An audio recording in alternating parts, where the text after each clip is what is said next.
عبداللہ ابن عمر رضی اللہ تعالیٰ عنہ کے پاس ایک شخص آیا، سنن ترمذی کی روایت ہے، عراق کا رہنے والا تھا۔ پوچھنے لگا کہ حضرت اگر کوئی حالت احرام میں مچھر کو مار دے تو اس پر کتنا دم لازم ہوتا ہے، اسے کتنا فدیہ دینا ہوگا؟ عبداللہ ابن عمر رضی اللہ تعالیٰ عنہ نے کہا، تم عراق والوں نے حضور کے نواسے کو شہید کر دیا، اس کے بارے میں پوچھنے نہیں آتے، اور ایک مچھر کو مارا ہے اس کے خون کے بارے میں پوچھنے آ رہے ہو۔ حالانکہ میں نے خود حضور سے سنا تھا کہ نبی اکرم صلی اللہ علیہ وسلم نے فرمایا تھا کہ حسن اور حسین دونوں میرے لیے اس طرح ہیں جس طرح کہ ایک آدمی کے پھول ہوتے ہیں، تو حسن حسین جنت کے پھولوں میں سے۔ وَنَشْهَدُ أَن لَّا إِلَٰهَ إِلَّا اللَّهُ وَحْدَهُ لَا شَرِيكَ لَهُ وَنَشْهَدُ أَنَّ مُحَمَّدًا عَبْدُهُ وَرَسُولُهُ أما بعد فأعوذ بالله من الشيطان الرجيم بسم الله الرحمن الرحيم يا أيها الذين آمنوا استعينوا بالصبر والصلاة إن الله مع الصابرين ولا تقولوا لمن يقتل في سبيل الله أموات بل أحياء ولكن لا تشعرون وقال النبي صلى الله عليه وسلم الحسن والحسين سيدا شباب أهل الجنة رواه الترمذي وقال النبي صلى الله عليه وسلم اللهم إني أحبهما فأحبهما وأحب من يحبهما رواه الترمذي وقال النبي صلى الله عليه وسلم إن ابني هذا سيد لعل الله أن يصلح بين فئتين عظيمتين من المسلمين رواہ البخاری صدق اللہ العظیم۔ میرے انتہائی واجب الاحترام قابل صد احترام بھائیوں، دوستوں اور بزرگوں، محرم الحرام کا بابرکت مہینہ چل رہا ہے۔ اسلامی سال کا آغاز محرم الحرام کے مہینے سے ہوتا ہے۔ یکم محرم الحرام کو خلیفہ دوم سسر رسول امیر المومنین حضرت عمر رضی اللہ تعالیٰ عنہ کی شہادت کا دن ہے، اور 10 محرم الحرام نواسہ رسول حضرت حسین بن علی رضی اللہ تعالیٰ عنہ کی شہادت کا دن ہے۔ گزشتہ جمعے میں نے حضرت عمر رضی اللہ تعالیٰ عنہ کے حوالے سے ان کی سیرت، فضائل، مناقب اور ان کی زندگی کے زہد و تقویٰ کے واقعات عرض کیے تھے۔ آج کی نشست میں حضرت حسن، حضرت حسین رضی اللہ تعالیٰ عنہما کے فضائل و مناقب اور واقعہ کربلا کا پس منظر، اور یہ واقعہ کیسے پیش آیا اور اس میں ہمارے لیے کیا اسباق ہیں۔ حضرت حسن اور حضرت حسین رضی اللہ تعالیٰ عنہما حضرت فاطمہ رضی اللہ تعالیٰ عنہ کے صاحبزادے، نبی اکرم صلی اللہ علیہ وسلم کی بیٹی حضرت فاطمہ رضی اللہ تعالیٰ عنہ کے یہ دونوں بیٹے ہیں، حسن اور حسین، تو یہ رسول اللہ صلی اللہ علیہ وسلم کے نواسے کہلاتے ہیں، اور یہ اہل بیت میں سے ہیں۔ اہل بیت کہا جاتا ہے آپ صلی اللہ علیہ وسلم کی ازواج مطہرات کو، آپ کی بیٹیوں کو اور آپ کی بیٹیوں کی اولاد کو اہل بیت کہا جاتا ہے۔ تو اہل بیت کا پہلا مصداق گھر والیاں ہوتی ہیں، اور پھر اس کے اندر اولاد شامل ہوتی ہے، جیسے بیٹے، بیٹیاں اور پھر آگے ان کی اولاد۔ تو آپ صلی اللہ علیہ وسلم کے اہل بیت آپ کی ازواج مطہرات ہیں، آپ کی بیٹیاں ہیں، اور حضرت حسن، حضرت حسین رضی اللہ تعالیٰ عنہما ہیں، اور آپ نے خود ان کو اہل بیت میں شمار کیا ہے۔ سنن ترمذی کی روایت ہے، ام المومنین حضرت سلمہ رضی اللہ تعالیٰ عنہ فرماتی ہیں کہ جب قرآن کریم کی آیت نازل ہوئی کہ انما یرید اللہ لیذھب عنکم الرجس اہل البیت ویطہرکم تطہیرا، تو آپ صلی اللہ علیہ وسلم نے حضرت حسن کو، حضرت حسین کو، حضرت فاطمہ رضی اللہ تعالیٰ عنہ کو بلایا۔ حضرت علی رضی اللہ تعالیٰ عنہ بھی موجود تھے، اور آپ نے ایک چادر لی اور اس چادر کے نیچے ان تمام حضرات کو جمع فرمایا، اور فرمایا یا اللہ یہ میرے اہل بیت میں سے ہیں، اے اللہ تو ان کو پاکیزہ فرما اور ان سے ناپاکی کو رجس کو دور فرما۔ تو آپ صلی اللہ علیہ وسلم نے ان کو اہل بیت میں شمار کیا ہے۔ تو اس لیے اہل بیت میں حضور کے ازواج بنات بھی شامل ہیں، آپ کے نواسے بھی شامل ہیں۔ آپ صلی اللہ علیہ وسلم کو اپنے ان دونوں نواسوں سے بڑی محبت تھی۔ حضور نے ارشاد فرمایا الحسن والحسین سیدا شباب اہل الجنہ، جنت کے نوجوانوں کے سردار حسن اور حسین ہیں۔ سنن ترمذی اور سنن ابی داؤد کی روایت ہے، رسول اللہ صلی اللہ علیہ وسلم خطبہ دے رہے تھے، حضرت حسن اور حسین رضی اللہ تعالیٰ عنہما یہ دونوں مسجد میں آئے۔ اب اس وقت چونکہ بچے تھے تو انہوں نے سرخ دھاری دار لباس پہنا ہوا تھا، تو مسجد میں آتے کبھی گر جاتے، پھر دوڑتے ہوئے آتے، پھر گر جاتے۔ تو آپ صلی اللہ علیہ وسلم نے اپنا خطبہ چھوڑا، آپ گئے، ان دونوں کو اٹھایا اور اپنے سامنے لا کر بٹھایا اور فرمایا کہ اللہ رب العزت نے قرآن کریم میں بالکل سچ فرمایا، انما اموالکم و اولادکم فتنہ، انسان کا مال اور انسان کی اولاد اس کے لیے آزمائش ہے، کہ یہ میری اولاد ہے۔ میں نے دیکھا یہ چلتے تھے گرتے تھے، چلتے تھے گرتے تھے، تو مجھ سے ضبط نہ ہو سکا، تو آپ نے خطبہ چھوڑ کر حسن اور حسین رضی اللہ تعالیٰ عنہما کو لایا اور آپ علیہ السلام نے اپنے سامنے بٹھایا۔ اس سے ان کی فضیلت اور مقام اور مرتبہ معلوم ہوتا ہے۔ سنن ترمذی کی روایت ہے، حضرت اسامہ بن زید رضی اللہ تعالیٰ عنہ فرماتے ہیں ایک دن میں رات کے وقت آپ صلی اللہ علیہ وسلم کے پاس گیا، آپ نے اپنے اوپر چادر ڈالی ہوئی تھی اور آپ نے اپنے دونوں ہاتھوں میں کسی کو اٹھایا ہوا تھا۔ تو میں نے حضور سے پوچھا یا رسول اللہ آپ نے کس کو اٹھایا؟ آپ علیہ السلام نے چادر ہٹائی تو میں نے دیکھا حضرت حسن تھے اور دوسری طرف حضرت حسین تھے۔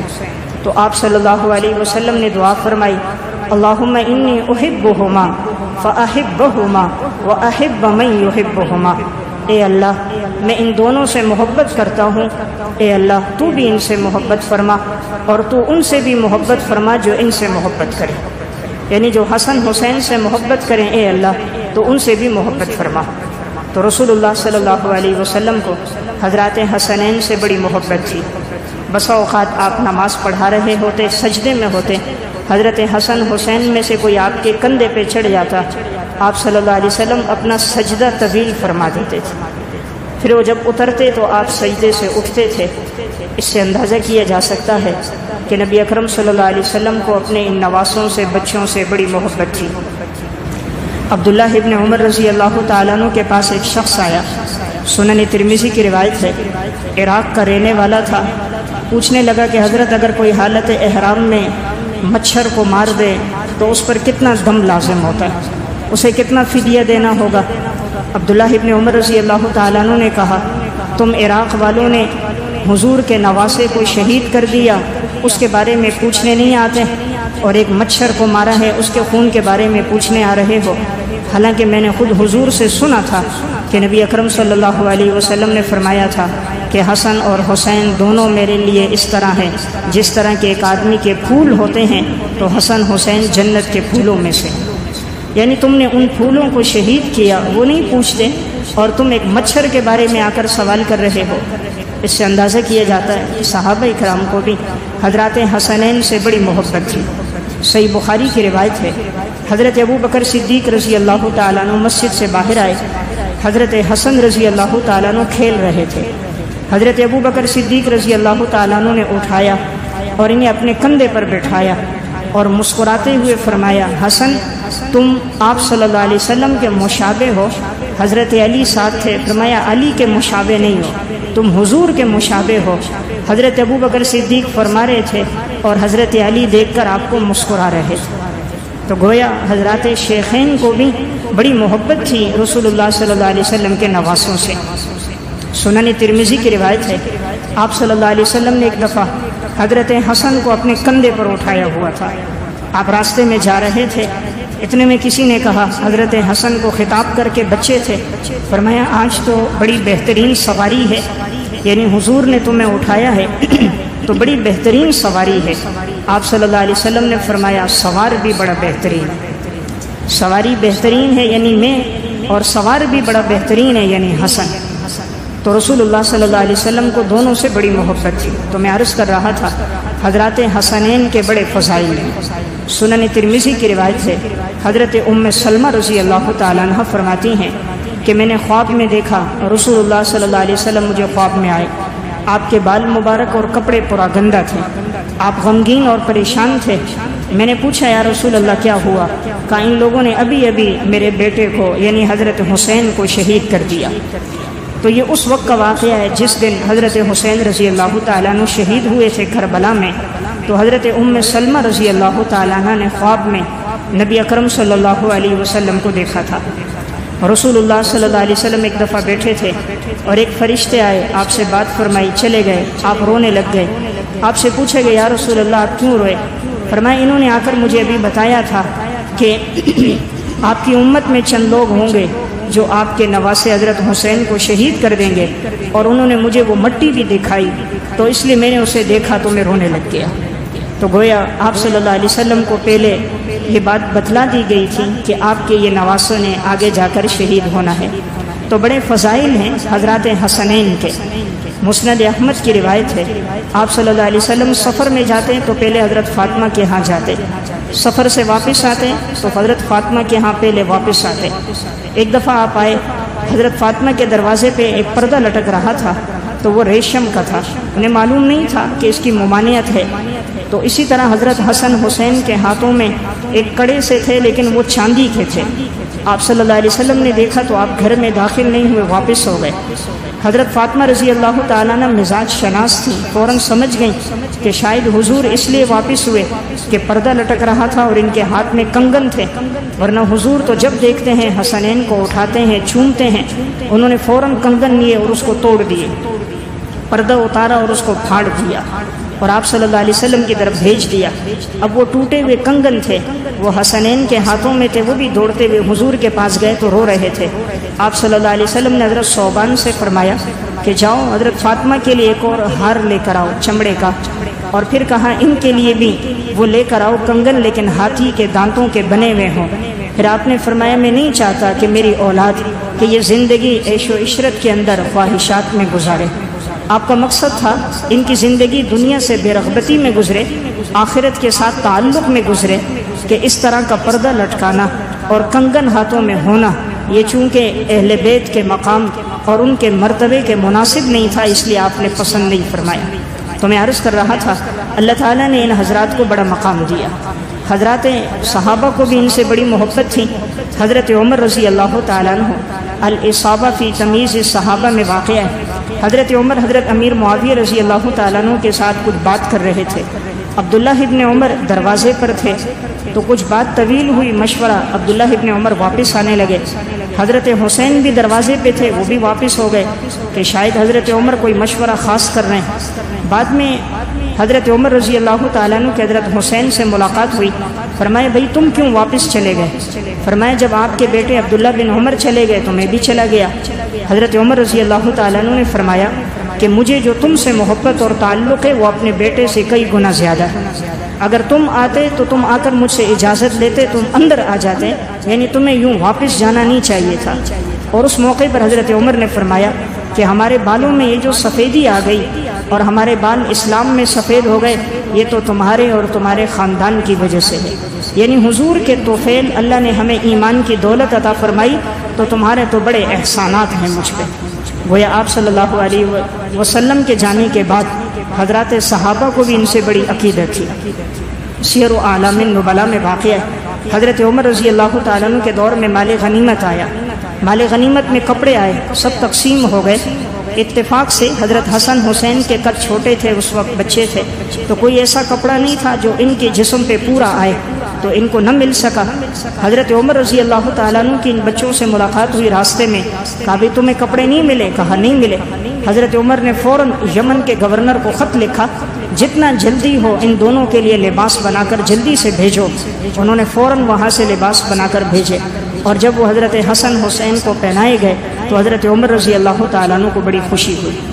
تو واقعہ سنانے کا مقصد ان صحابہ کا اور اہل بیت کا آپس میں بڑا تعلق تھا، آپس میں بڑی محبت تھی، ایک دوسرے کا بڑا لحاظ تھا۔ سیر و اعلام النبلاء میں امام الذہبی رحمہ اللہ لکھتے ہیں حضرت ابو ہریرہ رضی اللہ تعالیٰ عنہ اور حضرت حسین رضی اللہ تعالیٰ عنہ ایک جنازے میں شریک تھے۔ چلتے چلتے ان کے پاؤں پہ گرد و غبار لگ گیا۔ حضرت ابو ہریرہ رضی اللہ تعالیٰ عنہ نے اپنا کپڑا رومال لیا اور حضرت حسین کے پاؤں کو جھاڑنے لگ گئے، پاؤں سے گرد و غبار کو دور کرنے لگے۔ حالانکہ حضرت ابو ہریرہ کی عمر حضرت حسین سے زیادہ ہے، لیکن اہل بیت کے لوگوں کے ساتھ ایسی محبت اور تعلق تھی حضرات صحابہ اکرام کی۔ تو میں عرض کر رہا تھا، اللہ تعالیٰ نے حضرت حسن حسین کو ایک مقام عطا فرمایا۔ ان کا جو واقعہ پیش آیا، واقعہ کربلا، اس کے پیچھے ایک پس منظر یہ ہوا، تقدیر میں لکھا تھا اس واقعے کا وقوع ہونا تھا، لیکن اس کے پیچھے اسباب کے درجے میں ایک وجہ یہ پیش آئی کہ یہود چونکہ اسلام کے ازل سے دشمن ہیں، اس لیے ان کی کوشش تھی کہ مسلمانوں کو نقصان پہنچایا جائے، اور جب اسلام تیزی سے بڑھتا جا رہا تھا تو انہوں نے سوچا کس طرح ہم اسلام کو اور مسلمانوں کو نقصان پہنچائیں۔ آپ صلی اللہ علیہ وسلم جب ہجرت کر کے مدینہ آئے تھے، اس وقت یہود کے 3 بڑے قبیلے آباد تھے، بنو قریظہ، بنو نذیر، بنو قینقاع۔ یہ 3 قبیلے مدینہ میں آباد تھے۔ آپ صلی اللہ علیہ وسلم نے ان سے معاہدہ کیا تھا، تم ہم سے نہیں لڑو گے، ہم تم سے نہیں لڑیں گے، لیکن انہوں نے معاہدے کی پاسداری نہیں کی، ہمیشہ مشرکین کا ساتھ دیا اور مسلمانوں پر پیچھے سے وار کیا اور حملے کیے، نقصان پہنچائے۔ یہاں تک کہ انہیں یہودیوں نے، ایک عورت نے آپ علیہ السلام کو کھانے میں زہر بھی ملا کر دیا تھا، لیکن آپ کا معجزہ تھا کہ کھانے سے خود آواز آئی گوشت کی بوٹی سے کہ میرے اندر زہر ہے۔ آپ صلی اللہ علیہ وسلم فوراً رک گئے اور آپ نے تناول نہیں فرمایا۔ اسی طرح یہودی آپ کو ایک جگہ لے کر گئے، اوپر سے پتھر پھینکنے کا ارادہ تھا کہ بڑا پتھر پھینک دیا جائے، آپ کی شہادت ہو جائے، لیکن آپ کو وحی کے ذریعے اطلاع ہو گئی تھی۔ تو ان کی کوشش تھی کہ کسی طرح حضور کو، صحابہ کو نقصان پہنچایا جائے۔ آپ صلی اللہ علیہ وسلم نے ان یہودیوں کو مدینہ سے نکال کر خیبر میں آباد کر دیا، اور آپ نے ایک جملہ فرمایا تھا، اخرج الیہود من جزیرۃ العرب، ان یہودیوں کو جزیرہ عرب سے بھی باہر نکالنا۔ حضرت عمر رضی اللہ تعالیٰ عنہ کا جب دور خلافت آیا، انہوں نے یہودیوں کو جزیرہ عرب سے باہر نکال دیا۔ اب یہودیوں میں ایک شخص تھا عبداللہ بن سبا، اسے بڑی اسلام سے دشمنی تھی، مسلمانوں سے بھی، کہ بھئی یہ مذہب بڑھتا جا رہا ہے۔ حضرت عمر کے دور میں تو وہ اٹھا نہیں، اس لیے کہ حضرت عمر کا مزاج سخت تھا، کوئی فتنہ سامنے آتا وہ فوراً ہی اس کو دبا دیتے، اور اگر وہ باز نہ آتا تو قتل کر دیتے، جیل میں ڈال دیتے۔ اس لیے ان کے مزاج کی شدت کی وجہ سے اس 10 سالہ دور میں کوئی فتنے سامنے نہیں آئے، اور اسلام 22 لاکھ مربع میل پر پھیل گیا۔ حضرت عمر کے جانے کے بعد حضرت عثمان رضی اللہ تعالیٰ عنہ جب خلیفہ بنے، فتوحات بڑھتی گئیں، 35,36,000 مربع کلومیٹر پر اسلام پھیل چکا تھا۔ اب ان یہودیوں نے دیکھا، خصوصاً عبداللہ بن سبا نے، کہ اسلام تو بڑھتا جا رہا ہے، ہماری یہودیت مٹتی جا رہی ہے۔ انہوں نے سوچا مسلمانوں کو آپس میں لڑایا جائے۔ تو اس شخص نے دیکھا حضرت عثمان رضی اللہ تعالیٰ عنہ مزاج کے نرم تھے، تو یہ سب سے پہلے مصر گیا۔ مصر کے لوگوں میں جو نئے نئے مسلمان ہوتے ان میں جا کر بات کرتا۔ ہر نبی کا ایک نائب ہوتا ہے، اس کے جانے کے بعد وہ خلیفہ ہوتا ہے۔ حضور کے نائب حضرت علی ہیں، آپ کے جانے کے بعد خلافت حضرت علی کو ملنی چاہیے تھی، اس لیے کہ وہ حضور کے چچا زاد بھی ہیں، بچوں میں سب سے پہلے اسلام لے کر آئے، ان کے ساتھ حضور کا قریبی تعلق ہے۔ تو اس طرح اس نے چند لوگوں کا ذہن بنانا یوں شروع کر دیا۔ اب ایک کے پاس دوسرے کے پاس جاتا۔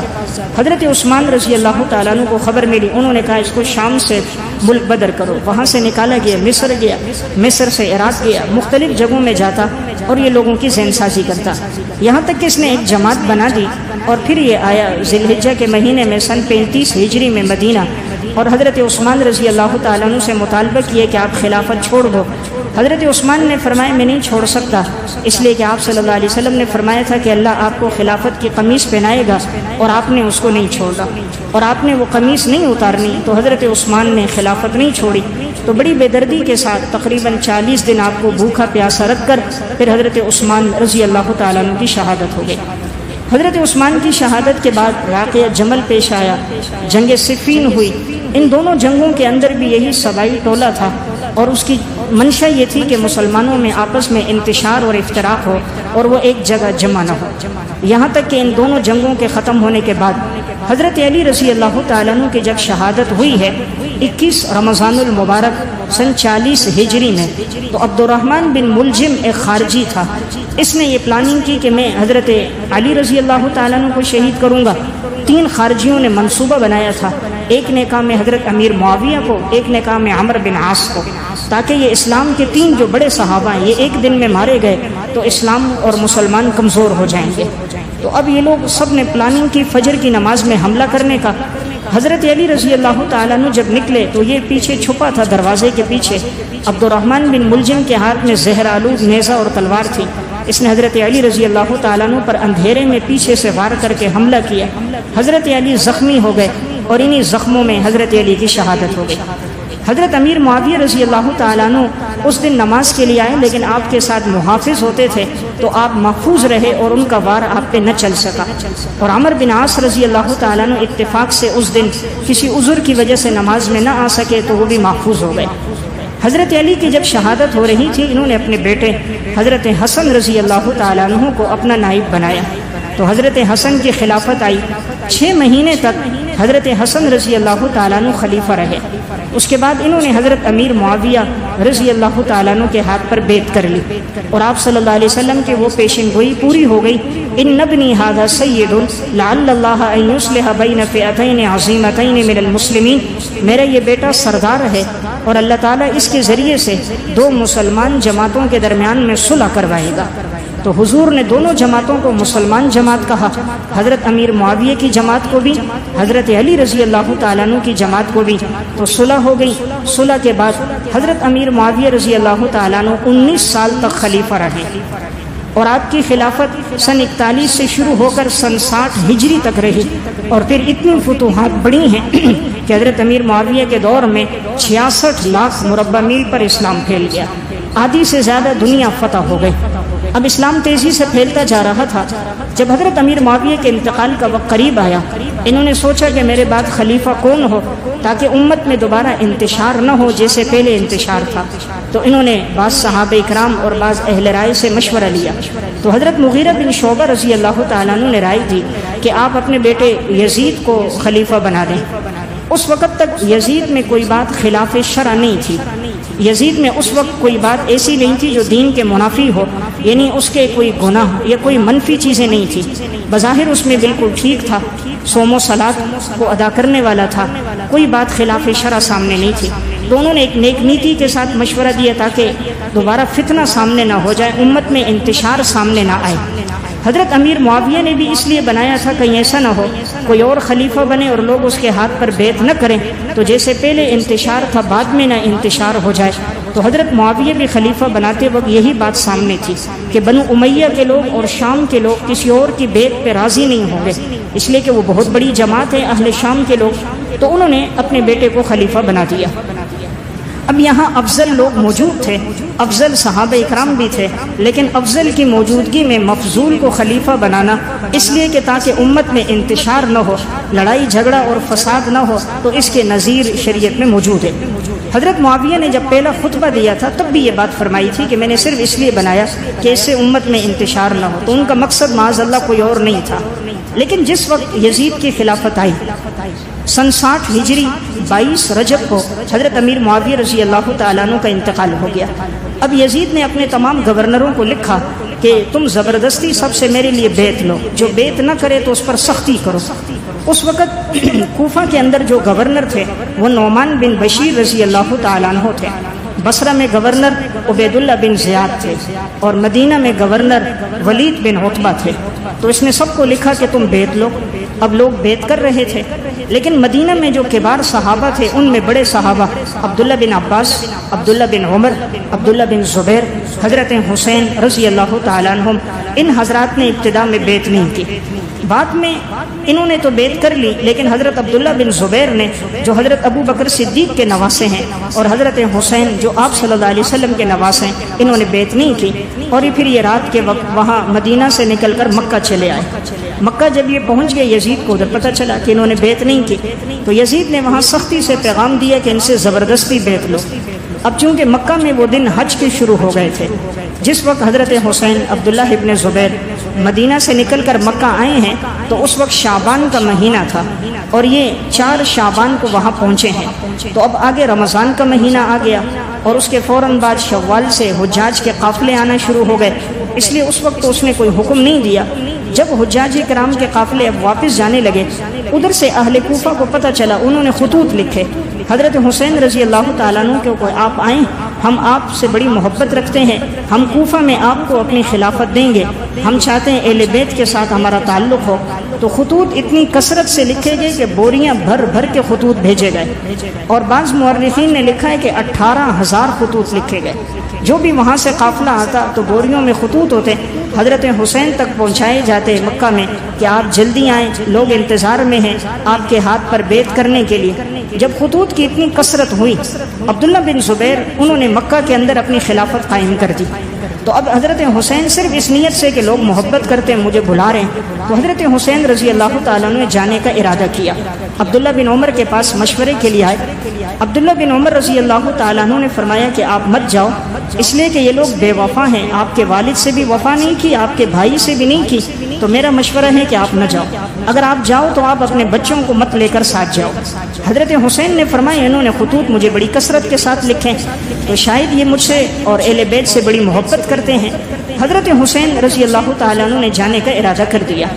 ان کے سامنے مشورہ آیا کہ پہلے آپ کسی کو بھیجو کہ وہ حالات جان لیں، تو انہوں نے اپنے چچا زاد مسلم بن عقیل کو بھیجا کہ تم جا کر کوفہ کے حالات دیکھو کیسے ہیں، اگر حالات سازگار ہیں، لوگ واقعی مجھے چاہتے ہیں، محبت والے ہیں، تو میں اپنے بچوں کو، اہل و عیال کو لے کر کوفہ پہنچتا ہوں۔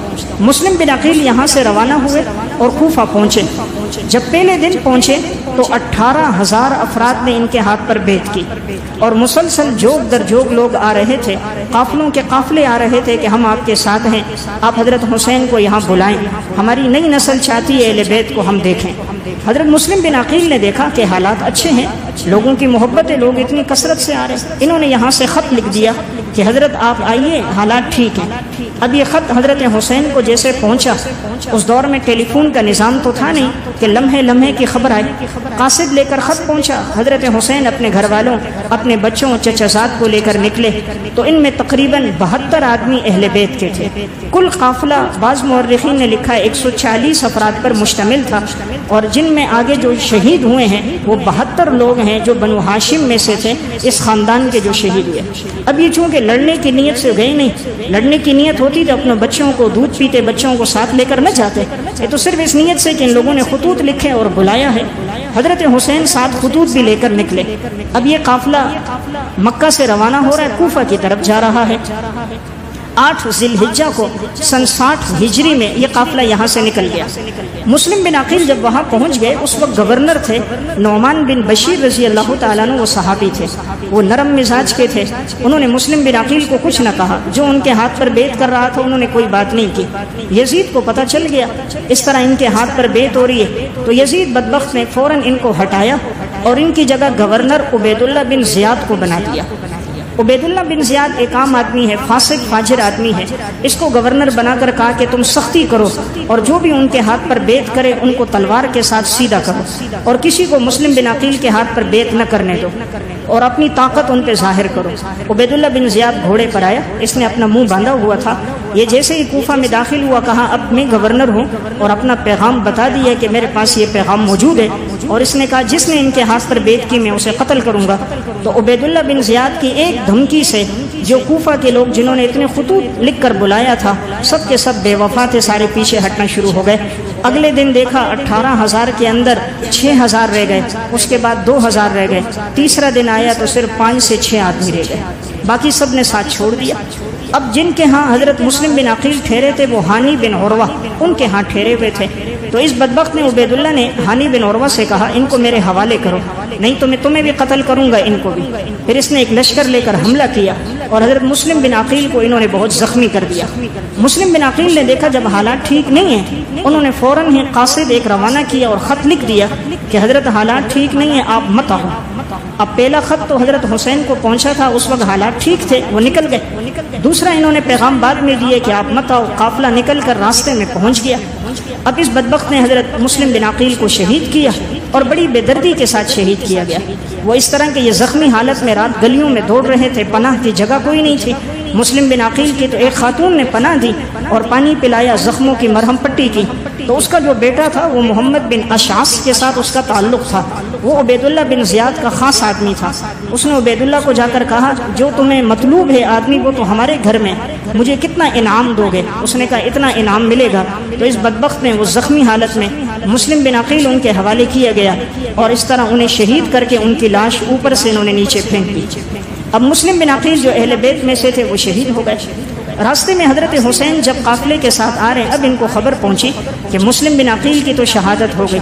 اب انہوں نے مشورہ لیا، ان کے ساتھ حضرت حسین کے ساتھ ان کے بھائی بھی تھے، حضرت علی رضی اللہ تعالیٰ عنہ کے صاحبزادے، ان میں عباس تھے، محمد تھے، ابو بکر تھے، عمر تھے، عثمان تھے، جعفر تھے، حضرت حسن کے بیٹے تھے، خود حضرت حسین کے بیٹے تھے، علی اکبر تھے، علی اصغر تھے، اور مسلم بن عقیل کے بیٹے تھے، حضرت جعفر کے بیٹے تھے۔ تو یہ 72 آدمیوں کا قافلہ تو اہل بیت کا قافلہ تھا۔ حضرت حسین نے مشورہ لیا کہ تمہاری کیا رائے ہے، ہم یہاں سے اب واپس جائیں اس لیے کہ حالات ٹھیک نہیں ہیں، یا ہم آگے جائیں؟ حضرت مسلم بن عقیل کے بیٹوں نے کہا کہ حضرت واپس نہیں جائیں گے، ہم اپنے والد کا بدلہ لیں گے۔ حضرت حسین رضی اللہ تعالیٰ عنہ قافلہ لے کر گئے۔ مختصر یہ کہ قافلہ جب اس مقام پہ پہنچا جس جگہ کا نام کربلا ہے، تو وہاں پر عبید اللہ بن زیاد نے پہلے لشکر دیا حر بن یزید کو، 1000 افراد کا لشکر لے کر وہ آیا، اور پیچھے سے عمر بن سعد، اس کے بعد 4000 افراد کا لشکر لے کر ہی آیا۔ ہر قسم کے ہتھیار ان کے پاس موجود ہیں۔ اہل بیت کے تو 72 آدمی ہیں، جن میں بچے بھی ہیں، بچیاں بھی ہیں، عورتیں بھی ہیں، اور وہ لڑنے کے ارادے سے تو آئے نہیں، انہوں نے خطوط لکھ کر خود بلایا تھا۔ حضرت حسین جب وہاں پر پہنچے اور یہ سامنے اتنا بڑا لشکر جو لڑنے کے لیے بالکل تیار، عبید اللہ بن زیاد بدبخت نے حکم دیا تھا کہ ان کو اندر داخل نہیں ہونے دینا، اور جب تک یہ میرے ہاتھ پر بیعت نہ کریں۔ تو پھر حضرت حسین رضی اللہ تعالیٰ عنہ سے مطالبہ کیا گیا آپ ان کے ہاتھ پر بیعت کریں عبید اللہ کے۔ حضرت حسین رضی اللہ تعالیٰ عنہ نے فرمایا تھا میں اس فاسق کے ہاتھ پر بیعت نہیں کر سکتا، وہ نواسے رسول میں سے تھے، ان کا مقام مرتبہ بہت بلند تھا، کیا مجال تھی ابن مرجانہ کی جو یہ کہتا کہ میرے ہاتھ پر حضرت حسین بیعت کریں۔ حضرت حسین نے فرمایا میں شہید ہو جاؤں گا، اس فاسق آدمی کے ہاتھ پر بیعت نہیں کروں گا۔ حضرت حسین نے اس موقع پر 3 باتیں سامنے رکھی جو اہل سنت کتب روافض دونوں میں۔ پہلی بات تھی یا تو مجھے واپس جانے دو، میں جہاں سے آیا میں وہیں واپس چلا جاتا ہوں مدینہ، یا نمبر 2 مجھے سرحد پہ جانے دو کہ میں دشمنوں کے ساتھ لڑوں، کفار سے لڑوں، یا نمبر 3 مجھے یزید کے پاس جانے دو، میں اپنا معاملہ خود اس کے ساتھ رکھوں گا، میں تم سے لڑنا نہیں چاہتا۔ پھر حضرت حسین نے وہ بوریاں کھولی اور سارے خطوط نکالے اور ایک ایک خط لے کر پڑھتے تھے، فلاں سردار نے لکھا، فلاں نے خط لکھا، فلاں نے لکھا، کہا تم لوگوں نے خطوط لکھ کر مجھے خود بلایا اور اب ظالموں تم لوگ لڑنے کے لیے سامنے آ گئے ہو۔ اب ان کوفیوں نے دیکھا کہ اتنے سارے خطوط ہیں حضرت حسین کے پاس، اگر یہ خطوط عبید اللہ بن زیاد کو پتہ چل گئے یا یہ خطوط یزید تک پہنچے وہ تو ہمیں نہیں چھوڑے گا کہ تم نے خطوط لکھ کر بلایا۔ تو انہوں نے چاہا کسی طرح خطوط بھی ضائع ہو جائیں اور حضرت حسین اور ان کو بھی شہید کر دیا جائے تاکہ ہمارے یہ ثبوت وہاں نہ پہنچے۔ حضرت حسین نے پھر آخری خطبہ دیا، محرم الحرام کا مہینہ شروع ہو گیا، عبید اللہ بن زیاد ظالم نے کہا ان کا پانی بند کر دو۔ اب جہاں سے پانی لیتے تھے وہاں پر انہوں نے لشکر مقرر کر دیا، کوئی پانی لے کر آتا مٹکے میں تیر مارتے تو مٹکا ٹوٹ جاتا، پانی گر جاتا، تو قافلے تک پانی نہیں پہنچتا تھا۔ اس طرح 3 دن ایسے گزرے ہیں کہ بالکل پانی نہیں پہنچا۔ بعض تاریخی روایات میں 10 دن کا تذکرہ ہے، اکثر مورخین نے 3 دن کا ذکر کیا ہے کہ 3 دن تک انہوں نے پانی پہ قبضہ رکھا اور پانی نہیں چھوڑا۔ پھر حضرت حسین کا وہ آخری خطبہ تھا جو انہوں نے دیا، جو البدایہ میں اور بہار الانوار دونوں میں ہے۔ حضرت حسین نے فرمایا کہ تم لوگ میرے بارے میں جانتے ہو میں آپ صلی اللہ علیہ وسلم کا نواسہ ہوں، میرے بارے میں حضور نے فرمایا تھا الحسن والحسین سیدا شباب اہل الجنہ، جنت کے نوجوانوں کے سردار حسن اور حسین ہیں۔ تم نے سنا ہے حضور نے فرمایا تھا میرے جنت کے 2 یہ پھول حسن اور حسین ہیں۔ آپ نے کہا تمہیں معلوم ہے کہ میں حضرت فاطمہ کا بیٹا ہوں، تو تم نے میرے ساتھ حضور کی نسبت کا بھی لحاظ نہیں رکھا۔ آج اگر عیسائیوں کو پتہ چلتا ہے کہ عیسیٰ علیہ السلام کی سواری ایک گدھا ہے وہ اس کی بھی رعایت رکھتے اور تم نے ہماری رعایت نہیں رکھی۔ حضرت حسین نے خطبہ دے کر چاہا کہ یہ لوگ بات سمجھ جائیں، لیکن ان کے حق میں بدبختی لکھی ہوئی تھی، کوئی بھی اس سے باز نہ آیا۔ اب انہوں نے تیر اندازی شروع کر دی۔ 7 محرم صبح سے تیر اندازی شروع ہوئی، کہاں 4000 کا لشکر، کہاں حر بن یزید کا 1000، کہاں اہل بیت کے 72 آدمی جن میں عورتیں اور بچے بھی۔ آخر کیسے مقابلہ ہو؟ لیکن پھر بھی اللہ نے ایمان کی ایسی طاقت رکھی تھی۔ یہ نکلے ہیں، حضرت عباس کے ہاتھ میں جھنڈا تھا، حضرت عباس پانی لے کر آتے تھے، یہ تیر مارتے گر جاتے جاتا پھر بھی پانی پہنچاتے تھے۔ حضرت حسین کی بہن تھی حضرت ام کلثوم اور حضرت زینب، وہ پریشان ہو گئی، غمگین ہو گئی۔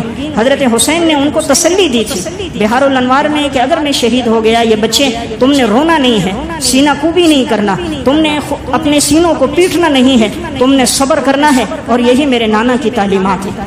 جب انہوں نے تیر اندازی شروع کی، حضرت حسین کے بیٹے تھے محمد قاسم، چھوٹے تھے، پانی کی طلب ہوئی، 3 دن سے نہ ماں نے پانی پیا نہ بچوں نے پانی پیا، تو وہ بچہ تڑپ رہا تھا۔ حضرت حسین کے پاس لایا گیا، ان کا ظالمو اس کو تو پانی دو۔ سنان بن انس بدبخت نے ایک تیر مارا، وہ تیر جا کر اس بچے کی گردن پہ لگا اور وہ بچہ شہید ہو گیا۔ حضرت حسین نے اپنے ہاتھوں میں خون لیا اور آسمان کی طرف اٹھا کر کہا، اے اللہ اگر تو اس پہ راضی ہے میں اس پہ بھی راضی ہوں، لیکن اے اللہ تو قیامت تک ان سے بدلہ لینا۔ انہوں نے ہمیں بلایا اور اتنی تکلیف میں ڈالا، مولا کریم قیامت تک تو ان سے بدلہ لے لے۔ حضرت حسین کی پھر یہ بد دعا تھی۔ حضرت حسین اب مقابلے کے لیے دونوں ہاتھوں میں تلوار لے کر اٹھے۔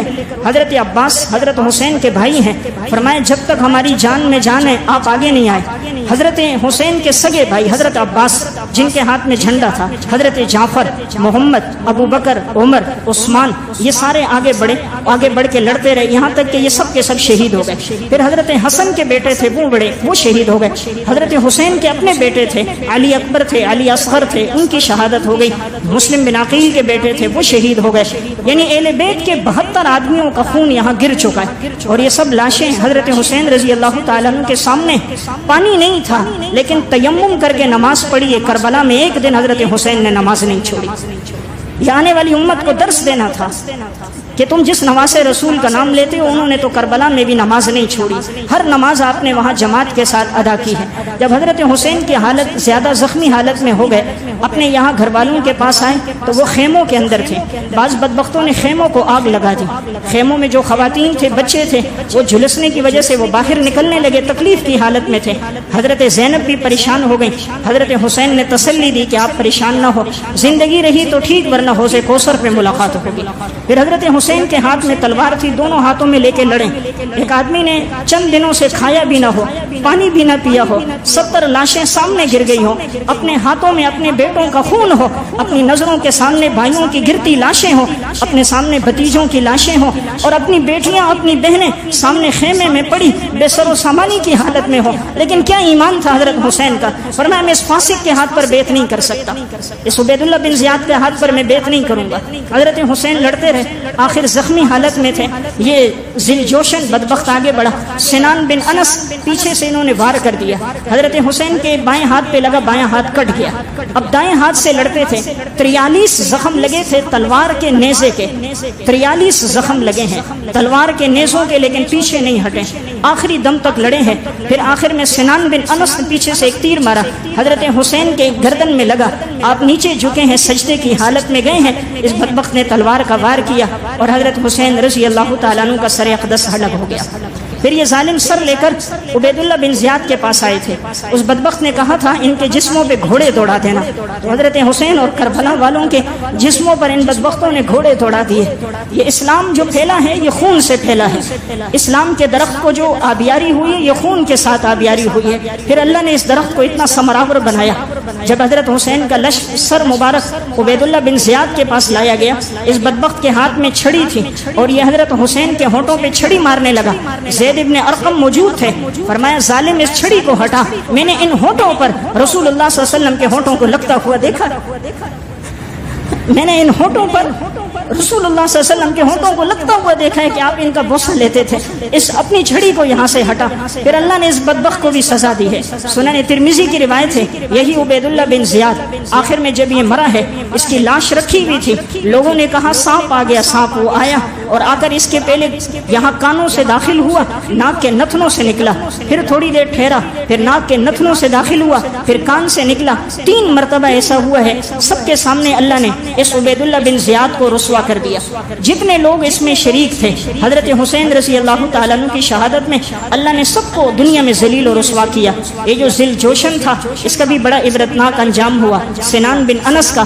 اس کے بعد جب مختار بن ابی عبید ثقفی کا دور آیا، اس نے ان کو لایا، گدھے کی کھالوں میں لپیٹا اور ان کو جلایا، جلا کر جھلسا دیا، کسی کو بھی باقی نہیں چھوڑا، جتنے تھے سب کو اللہ نے دنیا میں یہ سزائیں دے دی۔ حضرت حسین رضی اللہ تعالیٰ عنہ کی یہ شہادت اور کربلا میں اہل بیت کا یہ خون ہم سب کے لیے درس ہے اسلام کی آبیاری اور قربانی کے لیے۔ اگر انسان کو اپنی اولاد کا نذرانہ دینا پڑے تو وہ پیچھے نہ ہٹے۔